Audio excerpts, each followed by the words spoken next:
નમસ્કાર, હું Gautamsinh Sudan નડિયાદમાં checkpost live થી આપનું સ્વાગત કરું છું.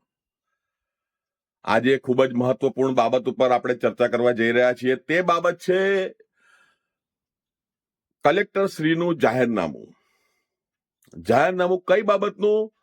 કે સરકારી ઓફિસની 100 મીટરની ત્રિજ્યામાં અનધિકૃત એજન્ટો, અસામાજિક તત્વો, વચેટિયાઓ, લેભાગુ તત્વો તે તમામનો પ્રવેશ નિષેધ. એટલે કે જિલ્લા સેવા સદન, સરદાર પટેલ ભવન, પોલીસ સ્ટેશન, કોઈ પણ સરકારી ઓફિસ ના 100 મીટરની ત્રિજ્યામાં અનધિકૃત એજન્ટો, વચેટિયાઓ નો પ્રતિબંધ, સદંતર પ્રતિબંધ છે. એવું જાહેરનામું આરએસી સરે, જેબી દેસાઈ સરે કરેલ છે. પરંતુ નડિયાદની સિટી સર્વે કચેરી તેમજ અન્ય કચેરીઓ, એમાં ખાસ કરીને સિટી સર્વે કચેરી નડિયાદ સરદાર પટેલ ભવન ખાતે આખો દિવસ વચેટિયાઓનો અડિંગો ત્યાં ને ત્યાં હોય છે.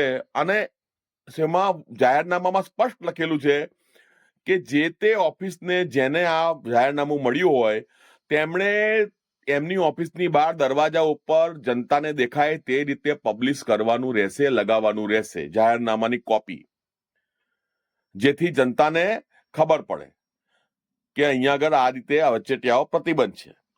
પરંતુ સિટી સર્વે કચેરીના અધિકારીઓને મેં 6 મહિના અગાઉ કહ્યું હતું, 1 વર્ષ પહેલા પણ કહ્યું હતું, 2 મહિના અગાઉ પણ એમને જાણકારી આપેલી, પણ તેમ છતાં એ લોકો જાહેરનામું ત્યાં પબ્લિશ કરતા નથી, લગાવતા નથી એમની ઓફિસમાં.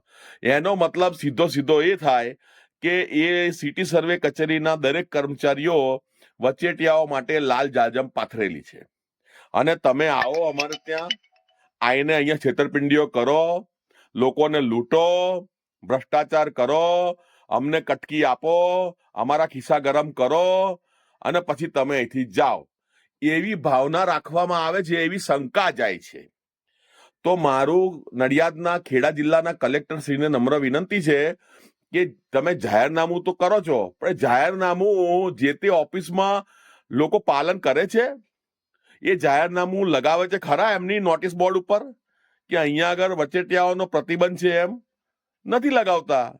ખુલ્લે આમ વચેટિયાઓ અને એજન્ટો સરદાર પટેલ ભવન ખાતે પોતાના ધંધા કરે છે અને આ બધા કટકીઓ કરી, કટકી સમ્રાટો બની અને અધિકારી અમુક અધિકારીઓના અમુક કર્મચારીઓ જે ભ્રષ્ટાચારી છે તેમના ખિસ્સા ગરમ કરે છે, પોતે પણ લેર કરે છે, અધિકારીઓ પણ લેર કરે છે અને એજન્ટો પણ લેર કરે છે.